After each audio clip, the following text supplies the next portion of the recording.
Few things capture the spirit of a culture quite like its cuisine, and in Sri Lanka, an island nestled at the crossroads of ancient maritime trade routes, every meal tells a story of migration, empires, diplomacy, and multiculturalism.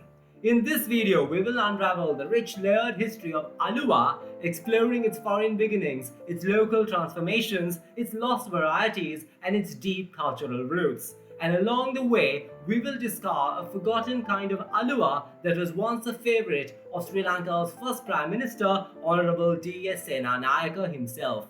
But before we take a bite out of history, let's start at the root of the word. Like many culinary terms in Sri Lanka, Aluwa has a foreign origin. Traced back to the Arabic word halv, meaning sweet, from this root emerges the word we know today as Aluwa or Halwa, which traveled with traders and conquerors across the Islamic world from Baghdad to Istanbul and eventually into South Asia.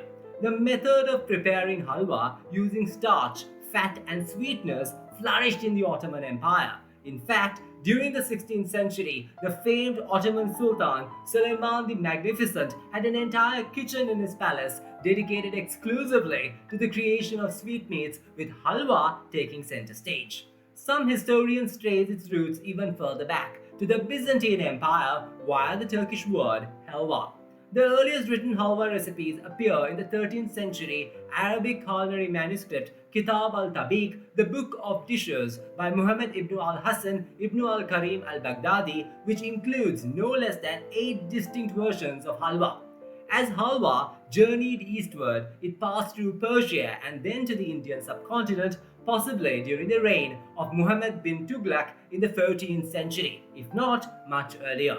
And when halwa crossed into the Indian subcontinent, it took on new forms with local ingredients, becoming a beloved sweet in India, Pakistan, Bangladesh, and eventually Sri Lanka.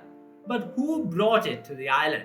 Now that's a mystery still wrapped in sweet, sticky layers. Sri Lanka has since time immemorial been at crossroads of trade. Arab merchants were docking here as early as the 7th century. Persians, Ottomans, Malays, Moors, and Indians all mingled on its shores, and wherever they went, they took their culture and their cuisine.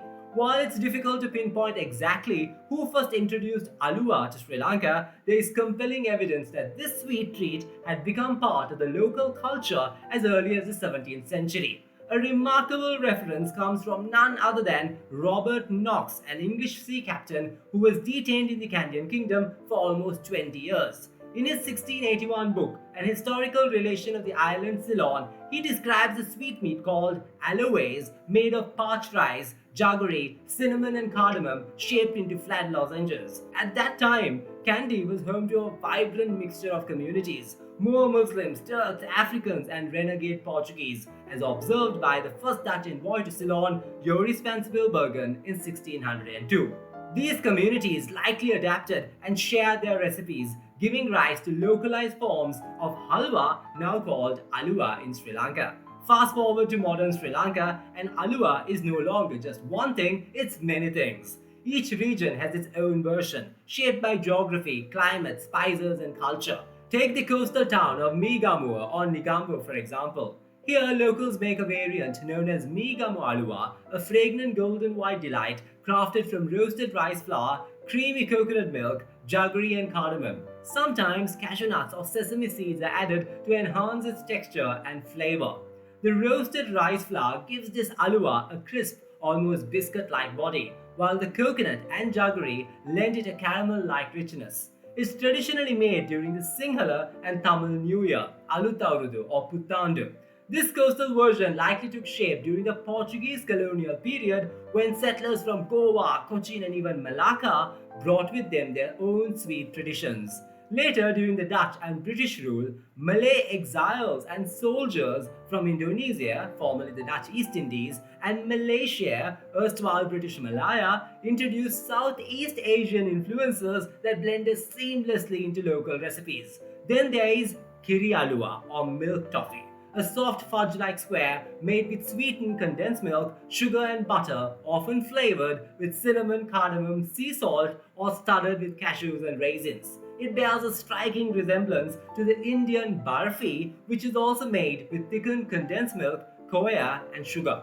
Well, there is another plausible ancestor, and that is the Scottish tablet, a confection made from sugar, condensed milk, and butter, crystallized into medium hard toffee.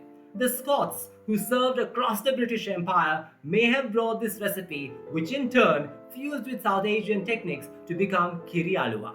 Similar sweets also appear in the Netherlands and South America, testament to how far one idea can travel. There are more variants to Lankan Aluwa. Penny Aluwa, for example, swaps out jaggery for luscious coconut treacle, while Kaju Aluwa overloads the sweet with roasted cashew nuts, giving it a nutty, buttery crunch. Both are typically made with rice flour and palm sugar and are very popular around festive occasions. Then we have Pol Aluwa or coconut Aluwa, made from desiccated coconut and flavored with vanilla essence. This version shares kinship with sweets from Goa, Kerala, and Southeast Asia, where coconut-based confections are common. And now, let's dust off the pages of a lesser-known chapter, the tale of Bondi Aluwa, a once popular sweet now nearly forgotten in Sri Lanka. Sold almost exclusively by Maldivian traders who frequented Sri Lanka's maritime provinces in the 19th and early 20th centuries, Bondi Aluwa was a curious creation. Rice flour, jaggery, and coconut rolled into plantain leaves and packed in coarse boxes made of coconut wood.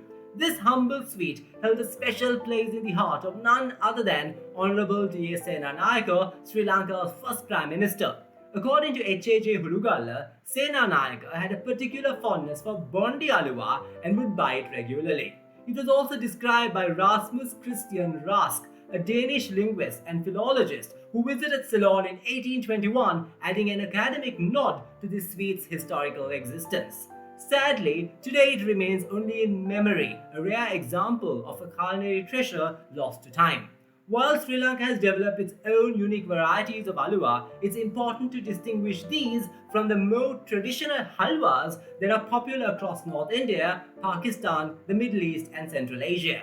These rich, often ghee-laden confections ranging from carrot halwa, gajar ka halwa, to suji, semolina halwa, and saffron-laced badam halwa were introduced to Sri Lanka during the British colonial era, particularly from the early 19th century onwards, when waves of new communities began to settle on the island then known as Ceylon. Among the most influential of these communities were the Burghers and the Maimans, merchant communities with roots in Gujarat and Sindh respectively, who migrated to Sri Lanka via trade networks established during the British colonial period.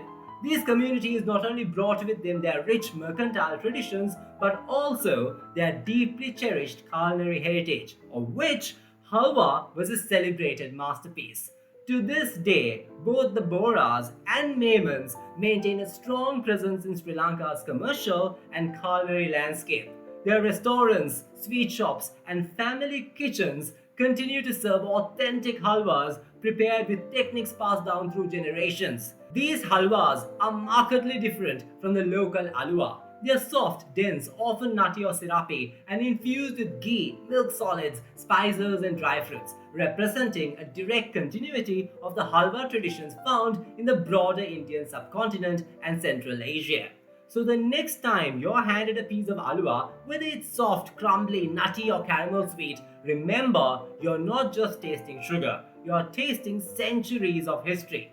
And if this journey into Sri Lanka's culinary past has whetted your appetite for more, don't forget to subscribe, drop a comment, and explore my other videos on traditional Sri Lankan dishes like kaum and kokis. And as always, feel free to reach out to me at tuanzamirwrites@gmail.com. And until next time, this is me, Zamir Karim, signing off, uncovering history one story at a time. And also, please don't forget to check out the recommended readings and sources in the description below. Take care and God bless you all.